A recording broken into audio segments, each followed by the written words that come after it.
बहुत बार ऐसा भी होता है कि टेक्निकल अच्छे होते हैं और टेक्निकल अच्छे होने के कारण आप वहाँ पर लेते हैं, लेकिन वो ब्रेकआउट फेल हो जाता है। इस तरीके से स्टॉक का प्राइस अप ट्रेंड के अंदर चला जाता है। मैं आपको प्रैक्टिकली चार्ट के ऊपर भी दिखाता हूँ।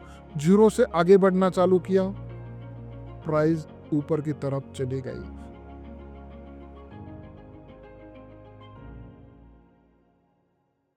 नमस्कार दोस्तों, आज के वीडियो के अंदर हम ये सीखने वाले हैं किसी स्टॉक का प्राइस ऊपर या नीचे क्यों जाता है, उसको कब बाय करना चाहिए और कब सेल करना चाहिए।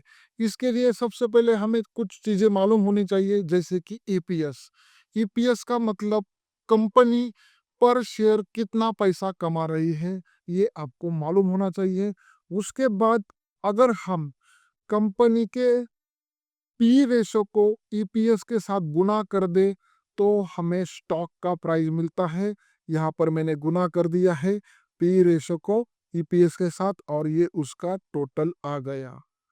अगर हम थोड़ा सा आगे जाते हैं तो यहाँ पर आपको दिख रहा होगा, ये पी रेशो मैंने यहाँ पर रैंडमली बना दिए हैं और ये है मेरे एपीएस। मैंने यहाँ पर मोटा मोटी चार्ट निकाला है ताकि मैं आपको ठीक तरीके से एक्सप्लेन कर सकूँ। आज का वीडियो आपके लिए बहुत इंपॉर्टेंट है। आपका मार्केट को देखने का नज़रिया चेंज होने वाला है। तो इस वीडियो को आपको लाइक करना है, शेयर करना है और आपके दोस्तों के साथ भी शेयर करना है, क्योंकि ये कंटेंट बहुत बहुत ही इम्पोर्टेंट है। बहुत बार ऐसा होता है ना कि हम सही स्टॉक निकाल लेते हैं, जैसे कि डीमार्ट जैसा स्टॉक बहुत अच्छे फंडामेंटल है, बहुत सब कुछ अच्छा है, कंपनी का ग्रो भी अच्छा हो रहा है, दिन ब दिन प्रॉफिट भी अच्छे आ रहे हैं, तो अभी स्टॉक ग्रो नहीं करता है।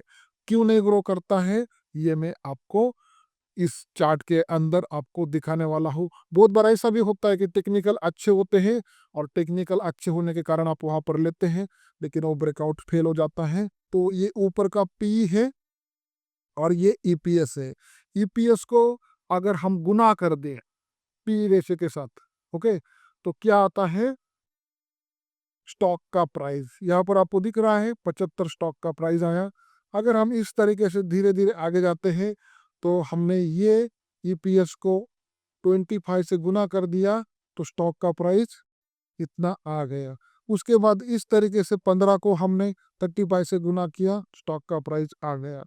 इस तरीके से आपको जब भी कभी ईपीएस बढ़ता हुआ दिखता है तो आपको समझना है कि उसका पी रेशो बढ़ रहा है या नहीं। बहुत बार ऐसा होता है ईपीएस तो बढ़ता है लेकिन पी रेशो नहीं बढ़ता है।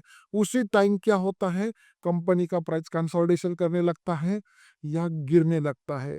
तो यहाँ पर क्या हुआ, ईपीएस भी बढ़ रहा है और पी रेशो भी बढ़ रहा है। अभी यहाँ पर ये हमने कैलकुलेट किया था ईपीएस को पी रेशियो के साथ गुना करके ये आपका आंसर आया। वैसे ही यहाँ पर मैंने ईपीएस को 45 के साथ पी रेशियो के साथ गुना किया, ये आंसर यहाँ पर आया। तो इसका मतलब क्या है कि ये स्टॉक का प्राइस है। बहुत बार ऐसा होता है कि स्टॉक का प्राइस ओवर वैल्यू हो जाता है। मैं आपको यहाँ पर क्या दिखाने की कोशिश कर रहा हूँ, जैसे जैसे ईपीएस बढ़ेगा वैसे वैसे पी रेशो भी बढ़ते रहेगा, लेकिन ईपीएस बढ़ रहा है पी रेशो नहीं बढ़ रहा है, इसका मतलब उस स्टॉक के अंदर कुछ गड़बड़ी हो रही है। मैं आपको स्किनर के ऊपर भी एग्जांपल दिखाने वाला हूँ और प्रैक्टिकली चार्ट भी दिखाने वाला हूँ। ये देखो दोस्तों, अगर हम आगे जाते हैं तो इस तरीके से ये ईपीएस बढ़ा और इस तरीके से स्टॉक का प्राइस भी बढ़ा। अभी अभी आपने सुना होगा ना, मार्केट बहुत ओवर वैल्यू हो चुका है। जो small cap mid cap stock है वो भी ओवर वैल्यू हो चुके हैं। ईपीएस बढ़ने से क्या होता है, मार्केट प्रेडिक्ट करता है कि इसका पी बड़ा है तो इसका आगे का इनकम भी बढ़ेगा। मतलब आज कंपनी 100 रुपए कमा रही है तो मार्केट मान चुका होता है कि अगले क्वार्टर अगले साल कंपनी 200 रुपए कमा सकती है, तो पहले ही वहां पर पैसा लग जाता है। आपको समझ में आ रहा होगा कि मैं क्या बोल रहा हूँ, पहले ही पैसा लग जाता है। और जैसे जैसे कंपनी का ईपीएस बढ़ते रहता है उसके साथ पी रेशो बढ़ते रहता है, तो प्राइस भी प्रेडिक्शन के आगे जाके बढ़ जाती है। लोग उसको मान चुके होते हैं कि ये कंपनी आगे बहुत ग्रो करने वाली है और इस हिसाब से वो कंपनी का प्राइस और वैल्यू हो जाता है। अभी यहाँ पर आपको दिख रहा होगा 5, 10, 15, 20 और 25, 5-5 के फर्क से ईपीएस बढ़ रहा था और यहाँ पर पी रेशो भी इस तरीके से बढ़ रहा था। लेकिन 25 के बाद पी रेशो सॉरी ईपीएस जो है एक नहीं बढ़ा और यहाँ पर इस तरीके से कॉस्ट निकला स्टॉक का 1430 और ये उसका पी रेशो बन गया 55। तो इसी समय क्या होगा, अभी फिर से आपको ठीक तरीके से समझना है। ईपीएस बढ़ रहा है तो पी रेशो भी बढ़ेगा।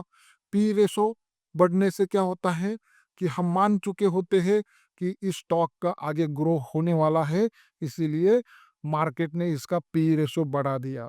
जैसे पी रेशो बढ़ गया तो वहाँ पर इन्वेस्टर आ जाते हैं और वहाँ पर इन्वेस्ट कर देते हैं। लेकिन एक टाइम ऐसा आता है कि वो जो स्टॉक है ओवर वैल्यू हो जाता है, उसका पी बहुत हाई हो जाता है और हाई होने के कारण उसके अंदर बहुत सारे लोग इन्वेस्टेड होते हैं। उसके बाद वो कंपनी का ग्रो होते रहता है, जैसे कि डीमार्ट का ग्रो हो रहा था, लेकिन उसके अंदर पहले से ही लोग इन्वेस्टेड थे क्योंकि उन्होंने प्रेडिक्ट किया था कि आगे भी इसका ग्रो इस तरीके से चलेगा।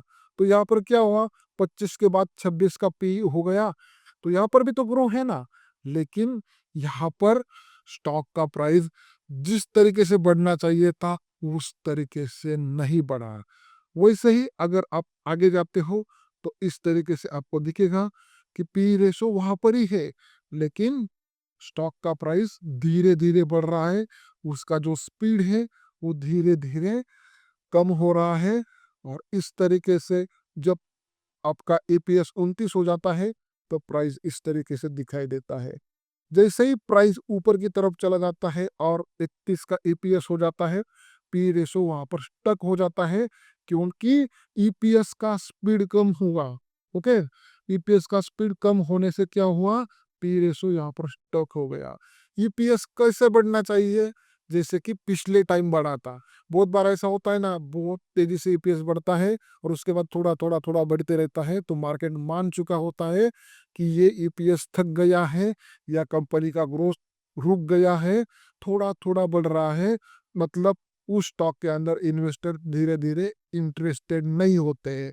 जैसे कि आपको यहाँ पर दिख रहा होगा, ये 75 के ऊपर मैंने मार्क किया है, ये ग्रीन जोन ड्रॉ किया है, तो यहाँ पर 75 का कॉस्ट दिख रहा था।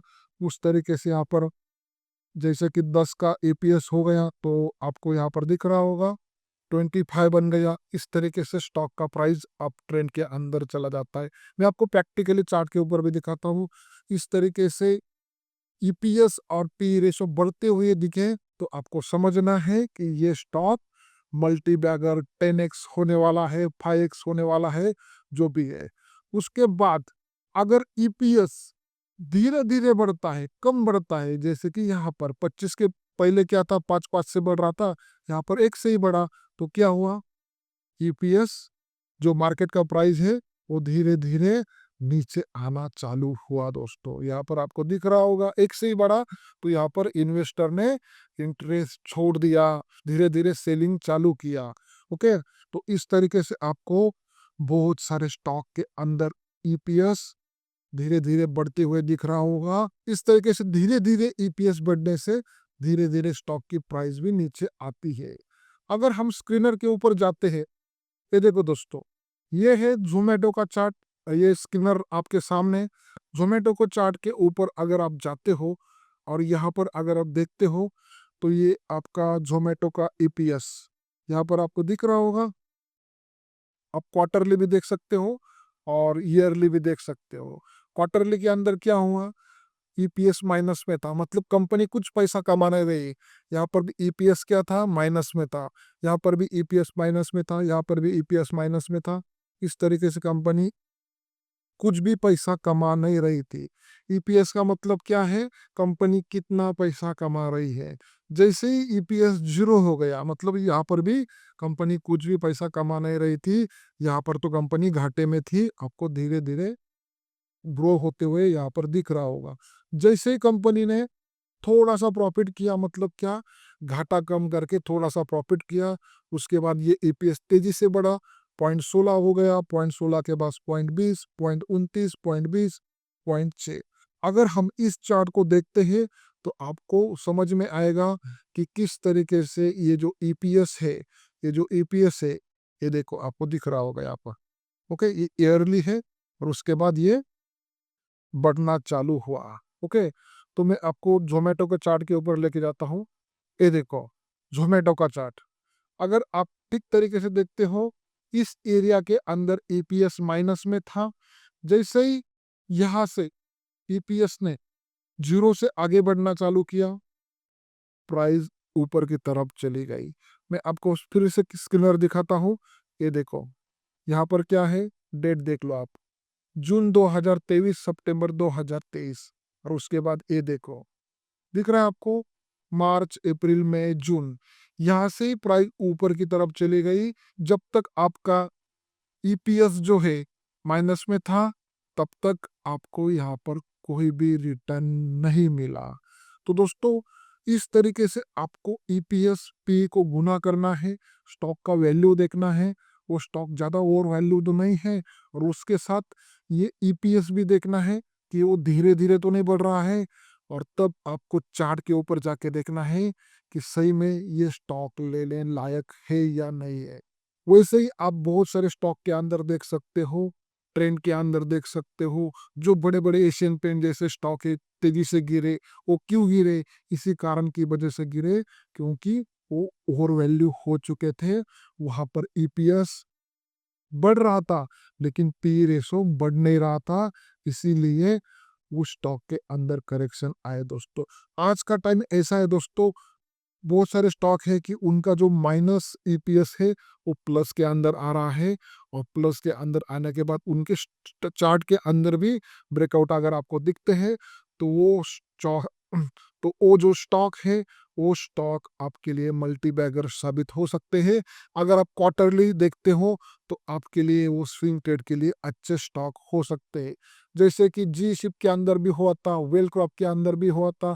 आईटीसी का रीज़न अलग था जो मैंने आपको लास्ट वीडियो के अंदर एक्सप्लेन किया था। इस तरीके से ही आपको ईपीएस के साथ पी रेशो को गुना करना है, स्टॉक का कॉस्ट निकालना है, और उसके बाद आपको ईपीएस किस तरीके से बढ़ रहा है ये देखना है, और बाद में चार्ट देखना है।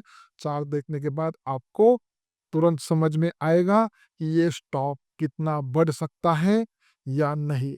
वीडियो कैसे लगा कमेंट बॉक्स के अंदर जरूर लिखना है। यहाँ पर ही रुकता हूँ, तब तक के लिए जय हिंद, जय भारत।